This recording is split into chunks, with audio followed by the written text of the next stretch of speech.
Reflect Tamil Nadu செய்திகளுக்காக செய்தி வாசிப்பவர் பாரதி கண்ணையர். தமிழ்நாடு 108 ஆம்புலன்ஸ் தொழிலாளர்கள் சங்கத்தின் 2வது மாவட்ட அளவிலான மாநாடு வாலாஜாப்பேட்டை தனியார் திருமண மண்டபத்தில் நடைபெற்றது. தமிழ்நாடு அரசு 108 ஆம்புலன்ஸ் சேவையில் பணிபுரியும் ஒப்பந்த பணியாளர்களை நிரந்தர பணியாளர்களாக அமர்த்த வேண்டும் என 108 ஆம்புலன்ஸ் தொழிலாளர்கள் சங்கத்தின் சார்பில் தமிழக அரசுக்கு கோரிக்கை விடுத்தனர். ராணிப்பேட்டை மாவட்டம் வாலாஜாப்பேட்டை தனியார் திருமண மண்டபத்தில் தமிழ்நாடு 108 ஆம்புலன்ஸ் தொழிலாளர்கள் சங்கத்தின் 2வது மாவட்ட அளவிலான மாநாடு சங்கத்தின் மாவட்ட துணைத் தலைவர் யோகநாதன் தலைமையில் நடைபெற்றது. இதில் சங்கத்தின் மாநில பொதுச் செயலாளர் ராஜேந்திரன் சிறப்பு விருந்தினராக கலந்து கொண்டு சிறப்புரையாற்றினார்.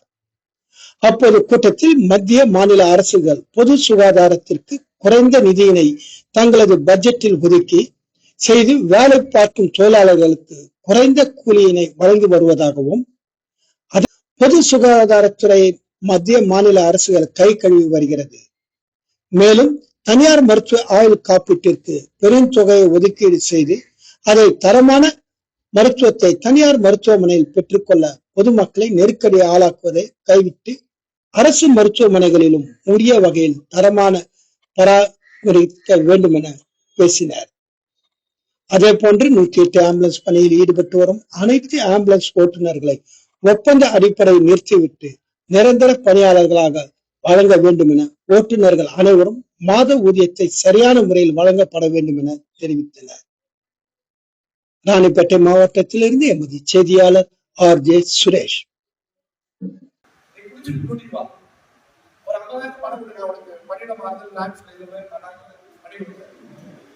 கடந்த காலத்துல எதிர்கட்சியா இருந்தவங்க இன்னைக்கு ஆளுங்கட்சியா வந்தாங்க. 5000 ரூபாய் அமைச்சரோட பிஏ கொடுத்தா அமைச்சரோட பிஏ போன் பண்ணி சொன்னாங்கன்னா நீவா உங்களோட பணியிடமானதை கேட்க போனோம். உன்னோட நீ என்ன தப்பு வேணா பண்ணலாம், பணம் வாங்கலாம், சக பெண் தொழிலாளிகள் அநாகரிகமா நடந்துக்கலாம். நீ எந்த தவறு செய்தாலும் நிர்வாகத்தை நடவடிக்கை எடுக்காமல் பார்த்துக் கொள்வதற்காக ஒரு கைப்பாவை பண்றேன். எதுக்காக செய்யலாம் அப்படின்னா, நீ ஒழுங்கமா வேலை பார்க்கலாம், உனக்கு இது உரிமை, இது பலன், இது பாதுகாப்புன்னு கேள்வி கேட்க. என் உழைப்புக்கு சம்பளத்தை உயர்த்தி கொடுன்னு கேட்பேன். 8 மணி நேரம் வேலை கொடுன்னு கேட்பேன். இதெல்லாம் கேட்காம இருந்தோம்னா நீ குற்றவாளி. அப்பதான் நானும் குறைய முடியும்.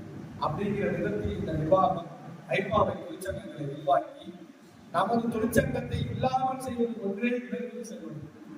ஆனால் இந்த சேவை திட்டத்திற்கு வரும் இன்னல்களை பொதுமக்களிடம் அம்பலப்படுத்தி அவர்களை அணிதிரட்டி போராடுவோம் உறுதிமொழி ஏற்கிற ஒரு தொழிற்சங்கத்தினுடைய அங்கத்தினராக இருக்கிற நம்ம கோவிட் பெருந்தொற்றுக்கு பிறகு பெரும் நிறுவனங்கள் எல்லாம் எப்படி ஆட்பொறுப்பு நடவடிக்கை செய்ததோ, எப்படி செவிலியர்களை கொத்து வேலை நீக்கம் தமிழக அரசு செய்ததோ, அதுபோல 108 ஆம்புலன்ஸ் சேவை திட்டத்தையும் முடக்கணும்.